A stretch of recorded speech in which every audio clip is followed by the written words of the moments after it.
সংগ্রামী বন্ধুগণ, সেনাবাহিনী কি সার্জিস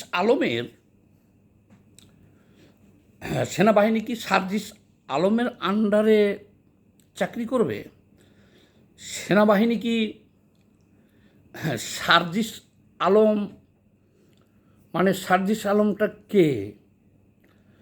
যে এনসিপির উত্তরবঙ্গের সমন্বয়ক, এখন তাদের রাজনৈতিক দল আছে, রাজনৈতিক পরিচয় আছে।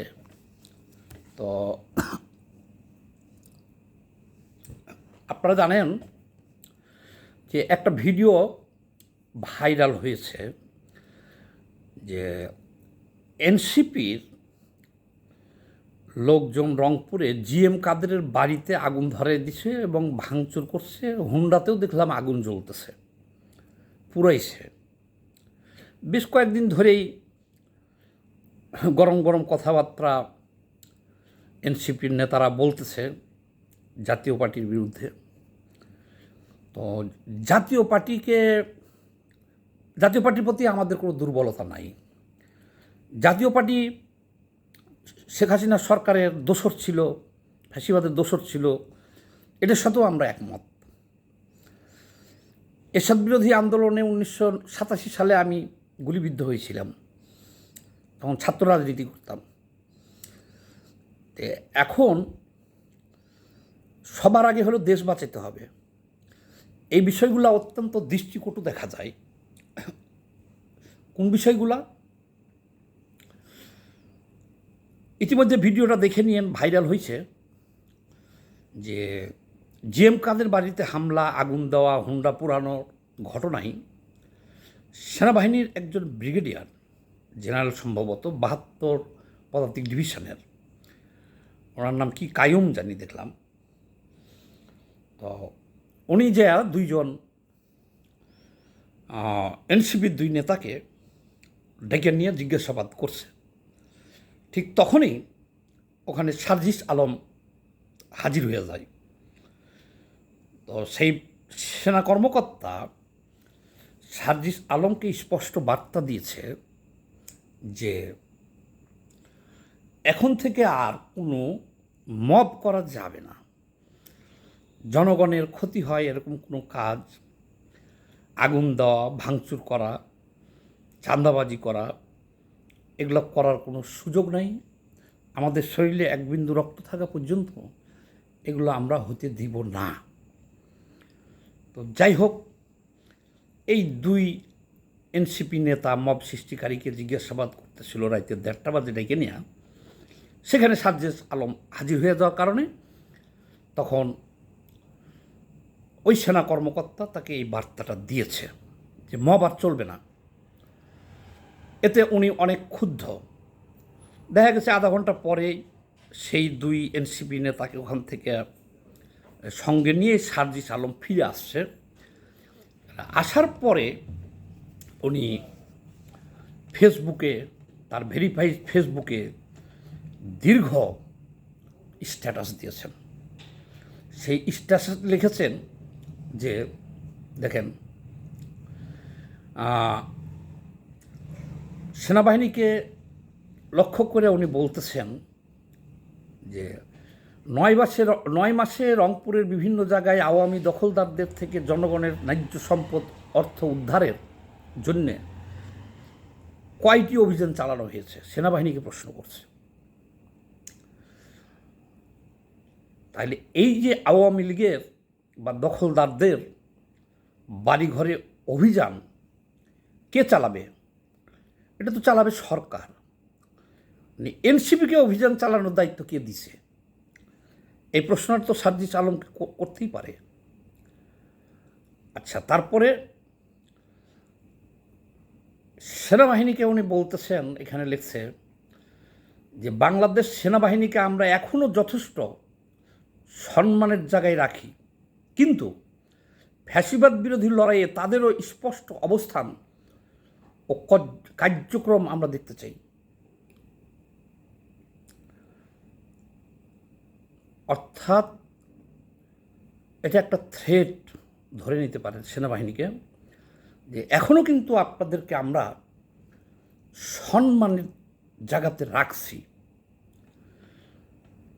কিন্তু ফ্যাসিবাদ বিরোধী লড়াইয়ে আপনাদের ভূমিকাটা স্পষ্ট করতে হবে। আরে ভাই, সেনাবাহিনী একটা দেশের প্রাণ, স্বাধীনতা সার্বভৌমত্ব রক্ষার দায়িত্বে আছে এবং তারা নির্দিষ্ট আইনে চলে। সরকারি নির্দেশে তারা এখন আছে ম্যাজিস্ট্রেসি পাওয়ার নিয়ে। সরকার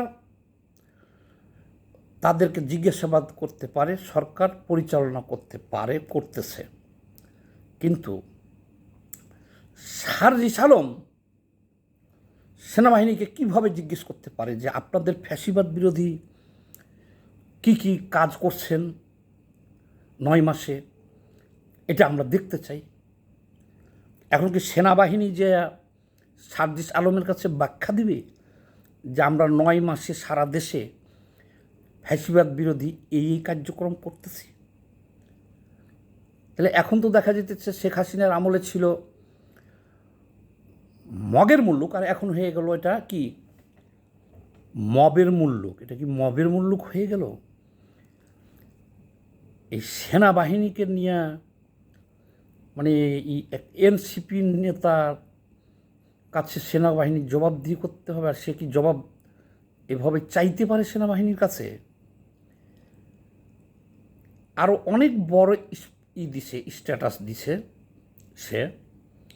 এখন যে কথাটা বলতে চাই, উনি সেনাবাহিনীকে নিয়ে ওনার নিজের ভেরিফাইড পেজে অনেক বড় একটা স্ট্যাটাস দিছে।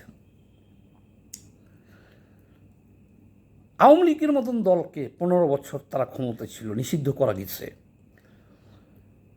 তাহলে জাতীয় পার্টিকে নিষিদ্ধ করা যাবে না কেন? তাহলে নিষিদ্ধটা কে করবে? সার্জিস আলম করবে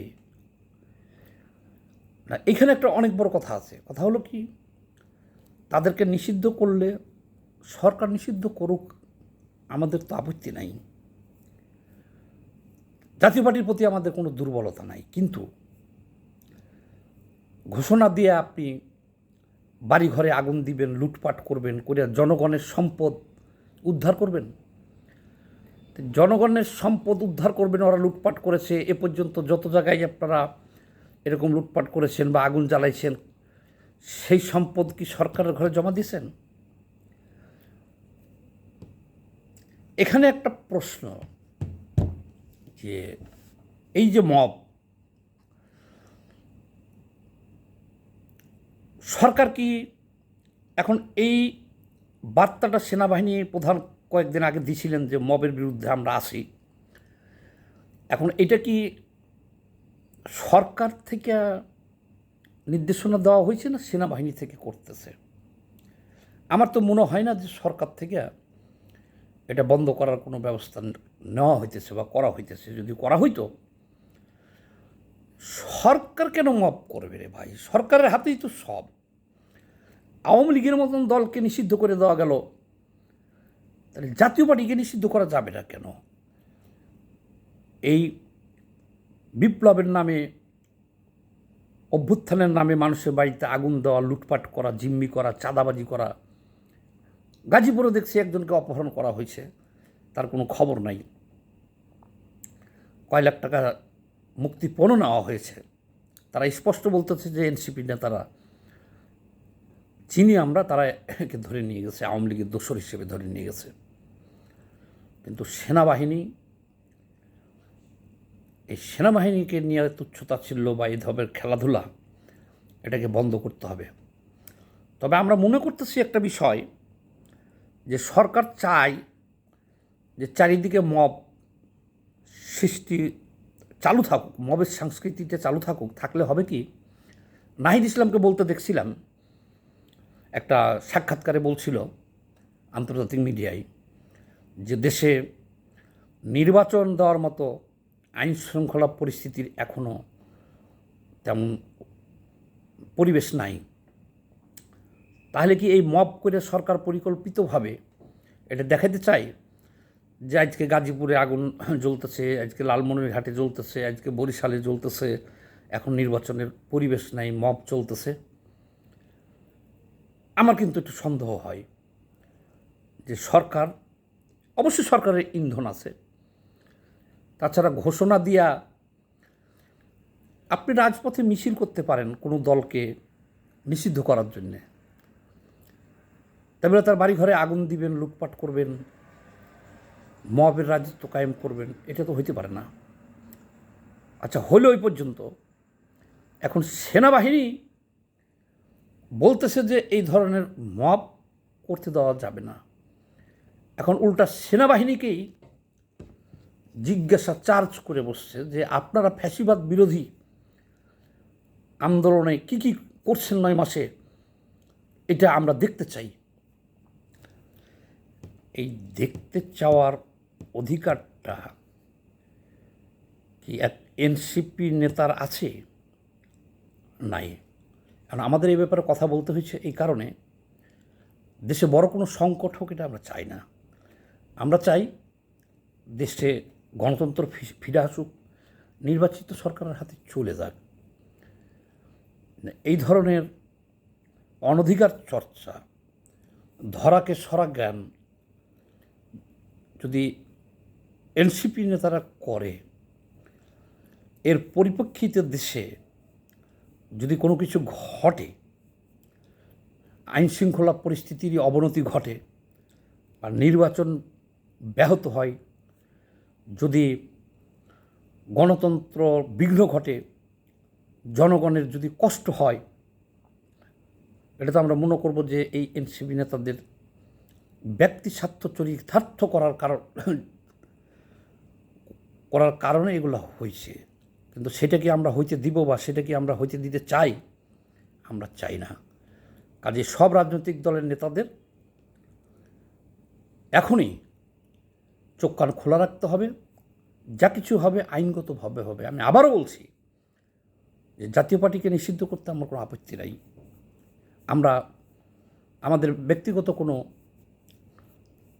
তাদের প্রতি দুর্বলতা নাই, এবং এটাও স্বীকার করছি যে তারা ঠিক আছে ফ্যাসিস্টের দোসর, কিন্তু মব করা যাবে না। আইনগতভাবে সব কিছু করতে হবে, এবং সেনাবাহিনীকে নিয়ে খেলাটা বন্ধ করতে হবে। সেনাবাহিনীকে তুচ্ছতাচ্ছিল্য করা, বিদেশ থেকে এক গোষ্ঠী আছে তারা তো সেনাবাহিনীকে নিয়ে রীতিমতো খেলতেছে ধরাছোঁয়ার বাইরে থেকে। আবার দেশে থেকেও সেনাবাহিনীকে কতটুকু বলা যায়, এই ডিফেন্স এটা চলে একটা খুব জটিল আইনে। তাদেরকে আমরা কতটুকু বলতে পারি, রাজনৈতিক নেতারা কতটুকু চার্জ করতে পারি, এটা বুঝতে হবে। সীমা লঙ্ঘন করা যাবে না। সবাই ভালো থাকবেন, ধন্যবাদ।